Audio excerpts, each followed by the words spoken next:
চামড়া শিল্প খাতে নিরবচ্ছিন্ন বিদ্যুৎ সরবরাহ নিশ্চিতের তাগিদ দিয়েছেন শিল্প ও বাণিজ্যমন্ত্রী খন্দকার আব্দুল মুক্তাদির। সাভারের বিসিক ট্যানারি শিল্পনগরীতে বিদ্যুৎ সংকটের কারণে উৎপাদন ও সংরক্ষণ কার্যক্রম ব্যাহত হওয়ায় উদ্বেগ জানান তিনি।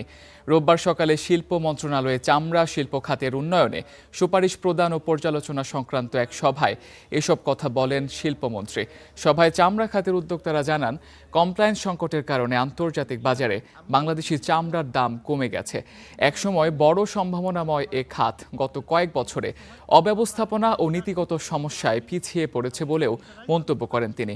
এ সময় চামড়া খাতে বকেয়া প্রণোদনার অর্থ দ্রুত ছাড় করতে বাংলাদেশ ব্যাংকের প্রতি অনুরোধ জানায় শিল্প মন্ত্রণালয়। রপ্তানিকারকদের দাবি, জুলাই 2025 থেকে তারা কোনো ক্যাশ ইনসেন্টিভ পাননি। প্রায় 150 কোটি টাকার প্রণোদনা বকেয়া রয়েছে।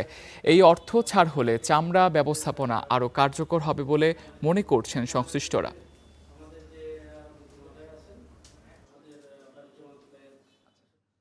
চামড়ার যে পটেনশিয়ালটা আমাদের ছিল, এটার মোমেন্টামটা আমরা লস করেছি। ফেনোমেনাল রাইজ আমরা আশা করেছিলাম সবাই চামড়া সেক্টরের, কিন্তু বাস্তবে যেটা ঘটেছে এক্স্যাক্টলি উল্টা, অপোজিটটা ঘটেছে। যে যতগুলি ট্যানারি হাজারীবাগে ফাংশনাল ছিল, সেই পরিমাণ এখন আর ফাংশনাল নাই। তারপরে বাংলাদেশ থেকে এখন যে দামে চামড়ার পণ্য প্রাইস পায়, যেটা ফরেন কারেন্সি পায়, বা ওয়েট ব্লু লেদার, যে ক্রাস্ট লেদার যেটা পায়, ফিনিশ লেদার, সেটা ইন্টারন্যাশনাল স্ট্যান্ডার্ড থেকে অনেক কম দামে।